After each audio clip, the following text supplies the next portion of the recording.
Hi, I'm Dave Holt, President of RP Management in Minneapolis. Today I'm going to talk about rent, specifically late rent, and the eviction process. So, when is rent late? Obviously, rent collected on a timely basis is very important to having a profitable and enjoyable rental experience for you as a landlord. Many landlords have a grace period. Now, I'm not a proponent of a grace period myself. I think when rent is due, it's due. It's a consistent way of explaining to your tenants, rent is due on the 1st. If it's after the 1st, it is late. If you give a grace period, tenants typically are not going to pay when the rent is due. They're going to assume that that grace period or the end of that grace period is when rent is due. So I think having rent due on the 1st and late after the 1st,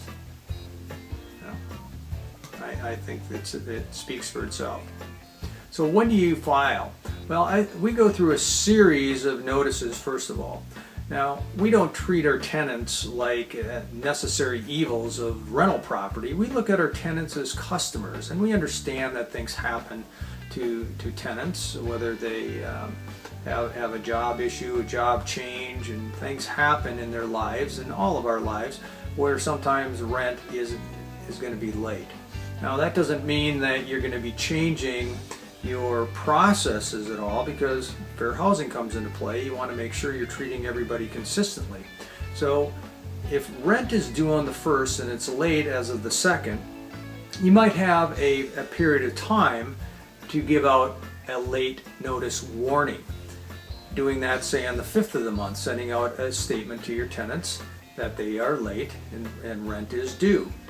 Doing it again, say, 5 days later, like on the 10th, and here a little more forceful, which might be an eviction notice, that we are going to process the eviction if rent is not in our office very soon. So what is the process?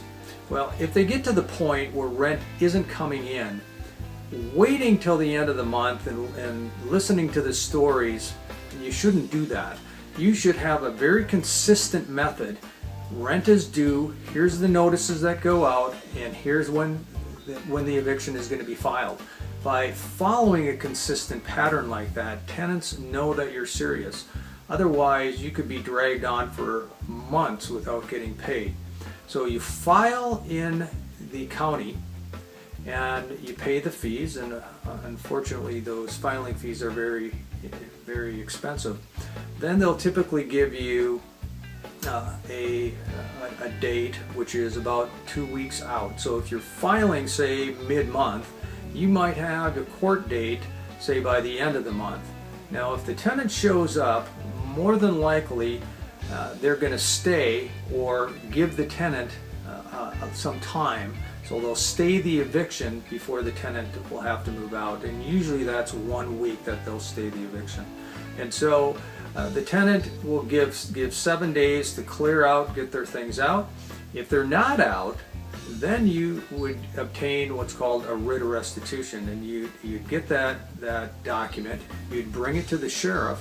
The sheriff would then post the 24-hour notice to vacate on the property, and the tenant would then have 24 hours to vacate. If they didn't vacate at that time, then you'd have to arrange with the sheriff, pay the sheriff to come out and physically escort them out of the property, and then there's some other things that you need to do in the process after that.